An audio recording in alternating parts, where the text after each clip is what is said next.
the SARS-CoV-2 virus is transmitted through aerosols, and we knew we needed to do something to make the interiors of our building safe for our associates. Well, bipolar ionization has been around for decades, and it has been a proven technology, but there were some drawbacks to that. The needlepoint bipolar ionization system is a patented system that is fairly new, and it eliminated all of those major drawbacks, such as creation of ozone.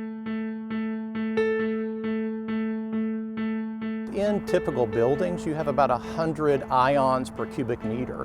If you go to a downtown urban environment, that's about 500 per cubic meter, with a beach having 5,000 and a mountain forest having about 15,000 ions per cubic meter. The needlepoint system generates between 10 to 12,000 ions per cubic meter inside our buildings.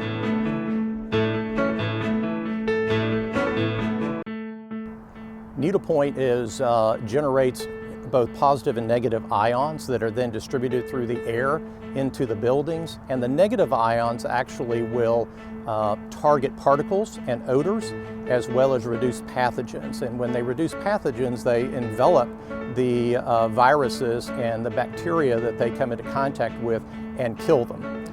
For the particles that are very, very small, there's a process called agglomeration where they clump them together, and then those particles are then swept back through our high efficiency filters in the building and eliminated.